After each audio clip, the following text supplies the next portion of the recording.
એકવાર એક છોકરો ગુરુજી પાસે ગયો અને કહ્યું કે હું ખૂબ જ ગરીબ છું, મારા માતા પિતાને આરામથી ભરેલી જિંદગી આપવા માંગુ છું, મને કંઈક એવું આપી દો જેનાથી હું અમીર બની જાઉં। ગુરુજી તે છોકરાને એક જગ્યા ઉપર લઈ ગયા જ્યાં નાના નાના પથ્થરો પડેલા હતા। ગુરુજીએ તે છોકરાને કહ્યું, આ પથ્થરોમાંથી એક પથ્થર એવો છે જે લોખંડને સોનામાં બદલી નાખે છે, પરંતુ તારે એ પથ્થરને આ પથ્થરોમાંથી શોધવો પડશે। તો છોકરાએ કહ્યું કે તે પથ્થરની ઓળખાણ કેવી રીતે થશે? ત્યારે ગુરુજીએ કહ્યું, તે પથ્થર ગરમ હશે અને બીજા બધા પથ્થરો ઠંડા હશે। છોકરો તેના કામે લાગી ગયો। તે પથ્થરને ચેક કરી રહ્યો હતો અને બાજુમાં એક નદી વહેતી હતી।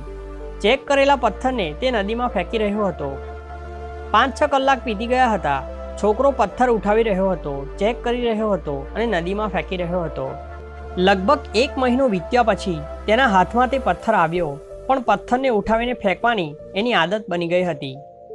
તો તેણે એ પથ્થરને પણ ઉઠાવીને નદીમાં ફેંકી દીધો અને તે પથ્થર જઈને બીજા પથ્થરોમાં ભળી ગયો।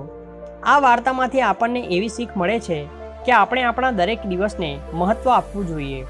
જ્યારે આપણે આપણા દરેક દિવસોને હલકામાં લેવાનું શરૂ કરી દઈએ છીએ, કોઈ દિવસ એવી તક આવે છે જે આપણા હાથમાંથી જતી રહે છે।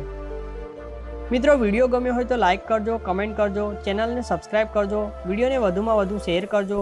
આપણે મળીશું આવા જ એક નવા વિડીયો સાથે। ત્યાં સુધી મસ્ત રહો, ખુશ રહો। વિડીયો જોવા બદલ ખૂબ ખૂબ આભાર।